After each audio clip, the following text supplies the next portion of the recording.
Hey, what's going on, guys? Welcome back. Kellen here again with Droid Life, and it's OnePlus 10 day, or at least OnePlus 10 Pro day here in the US. The phone is now official for North America and some other countries, areas as well. So we've got one in-house. Figured we'd do a little unboxing, and we'll show you what this phone has to offer, at least here, since it's been available in China for some time. So let's dive in here. This is a OnePlus 10 Pro unboxing. So as is often the case with these, I don't have all of the details at the time of this recording. So I will fill in some details as we go. If I don't know them while I'm talking, I apologize for that. We'll add in pricing and availability and all of that stuff towards the end. However, this is the OnePlus 10 Pro here for the US. So let's see if I can get into this without a knife. So do we have sharp enough nails today? Apparently on one side. There we go. All right, so we are in here. Classic red packaging from OnePlus. Obviously, down here is important. Co-developed with Hasselblad. So yes, the Hasselblad partnership continues, and we still have that going. So inside the box, this just looks and feels like guides. So guides. There's no case in there or anything. Here is the phone. Let's see what color. Yes, the green one. So there's a green one and a black one. Green one is, it's just a more exciting color. Let's see what else is in here. Okay, so we've got chargers in the box. So here is let's see what it is. I feel like they've been dancing between. Okay, so we have USB-C to USB-C. I swear I opened a different phone recently than it had A to C, and I was so confused. Anyway, so here's the big charger that comes with it.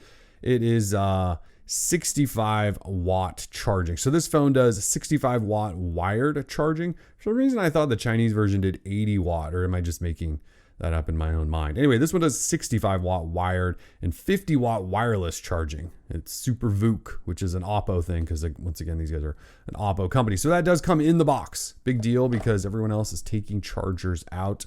Let me clear all this up and get the phone in hand. All right. Phone in hand. Here it is. This is the OnePlus 10 Pro. Ooh, feels nice. Feels actually quite nice in hand. I will confirm that. It looks very nice too. The camera's probably not picking this up, but there's this little subtle like sparkle and texture within this green that looks very cool in person. Okay, so anyways, let's power it on and start talking about what we've got here. Assuming we've got juice. There we go. Felt a little vibrate there. Okay, so this version, well, we've got mostly the same specs as the one in China, except for maybe a few differences. So you still have the 6.7-inch Quad HD AMOLED display with LTPO technology and 120 hertz refresh rate. Should be very good. Slight curve to the edge as well, so it does technically have a curved display, although it's not as dramatic as I feel like the OnePlus 9 Pro was. So we're getting flatter, folks. We're getting there. But so you do have the same display. However, on the inside, at least for the US or North America, it sounds like we're only doing 8 gig RAM. It's LPDDR5 RAM, but only 8, and then 128 gig UFS 3.1 storage. The Chinese variant, I believe, went up to 12 gig and 256 gig storage. So why the limits? I don't know. Again, I don't know the pricing at the time of recording this. We will throw that up probably here and at the end and let you know. And that might be the reason for the lower amounts. They might just be hitting a better price point, maybe to compete better with the Google Pixel 6 Pro or something. Anyway, we've got Snapdragon 8 Gen 1 on the inside. So the newest from Qualcomm. We have a 5,000 milliamp hour battery, which is quite large. And again, 65 watt wired charging, 50 watt wireless charging. USB Type-C. I believe it's stereo speakers. You have Android 12 and Oxygen OS 12 as well. So newest version of Oxygen OS. Now there was a chance, at least we thought initially, that this phone was going to run with this new unified operating system from Oppo and OnePlus, and they were going to ditch Oxygen OS. They have since backed away from that idea and are now just going to continue to push Oxygen OS on this phone. It weighs 201 grams and it doesn't feel ridiculously heavy. It's not light though. Has a good feel to it, I would say. Is a large-ish phone though. Obviously, you can tell by the way I'm holding it. Quick tour here. You do have the alert slider that has 3 different positions there, and then we have a volume rocker here. Did I miss the power button? Oh yeah, power button right here below that alert slider. Of course, well, we'll get to the cameras in just one second. SIM tray down here on the bottom, USB-C port, one of the speakers. And then yes, we do have a triple camera setup on the back side. So the triple camera setup is, well, the main sensor is a 48 megapixel sensor, and it is the same as we found in the OnePlus 9 last year. It is the Sony IMX789. If that means something to you. OnePlus says this is still an exclusive sensor to them, so it is what it is. Has OIS, EIS, f1.8 aperture, so it should be a good camera, and they've now put it in 2 phones, so hopefully they've got it dialed in. We also have a Samsung ISOCELL JN1 50 megapixel ultra wide sensor, and then an 8 megapixel telephoto lens, and then up front you have a 32 megapixel selfie shooter over. Cannot see that at all. Right up there. So nicely specced out phone, lots of good stuff in it. But we'll just have to test it to see what's good, what's not good. The design, you know, we've joked a little bit here and there about how it kind of looks like a Samsung design with how the frame sort of comes in and then becomes a camera housing. Samsungs are kind of layered over here on one side, whereas this comes way out. So it is similar to that design, but I don't actually think this looks like a Samsung phone at all. It still looks very OnePlus-y with the finish. Obviously the logo, there's big Hasselblad branding there. Oh, and if you're wondering what this giant circle is, that is indeed the flash. And it says P2D50T on there. The camera's probably not picking that up. I've seen explanations for what that means, and it makes absolutely no sense. It's like Hasselblad V version 2, 50 megapixel. I honestly don't remember because it's like the goofiest thing ever. Anyway, so let me jump past this and we'll show you just a quick hint of software. All right, we cleared through the software setup stuff and got in here. So again, OnePlus 10 Pro. I mentioned dual stereo speakers. Let me just confirm that yes, there are dual stereo speakers. So anyways, we're through it. It's Oxygen OS, Android 12. So you've got pretty familiar stuff. I keep saying the camera will pick this up, but like OnePlus's phones are so smooth. Like this animation right here off camera is just ridiculous to look at. Again, OLED 6.7, 120 hertz, so it's going to be smooth, but that really looks so smooth. So let's jump into settings here.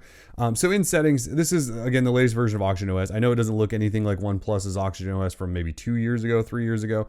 It has a very heavy Oppo sort of styling to it now, but hopefully it won't go any further that direction since they're keeping Oxygen OS around. Either way, they share a code base. It's going to have similarities to Oppo's Color OS.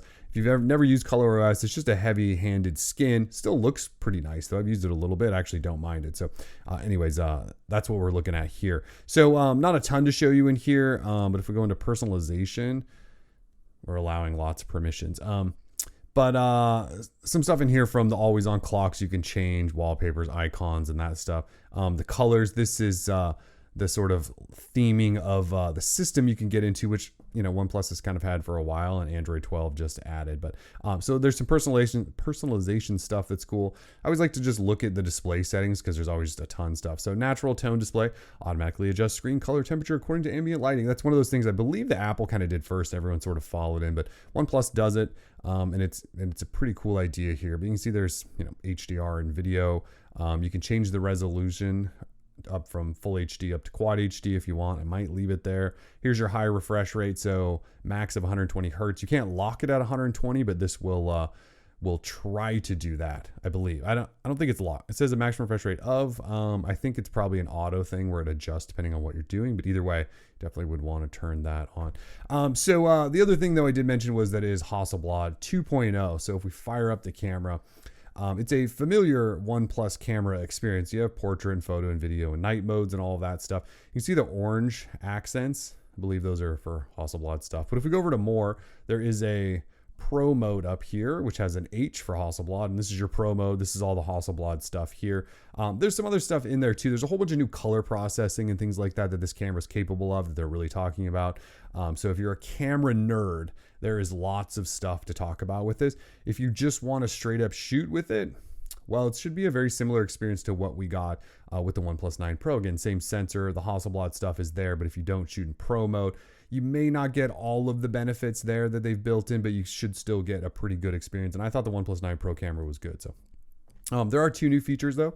So we have this thing right here, 150 degrees. So Oh my gosh, you can see like my whole setup there. So you can see ultra wide at 150 degrees is crazy wide. Most are 120, and then right here is a fisheye mode. So there's also fisheye. You can see how weird that looks as well. So those are 2 modes that come with the camera setup, but otherwise pretty standard stuff. And I'm not sure what else to say to you. The phone looks and feels great. But again, we seem to be getting a lower spec version here in the US for whatever reason. I'll try to get an answer for you on that. So 8 gig RAM, 128 gig storage. Hope that price point is good, which I will again put right here. So if you have comments, questions, let us know. Otherwise, we are Droid Life, and we will have a review up shortly. Peace.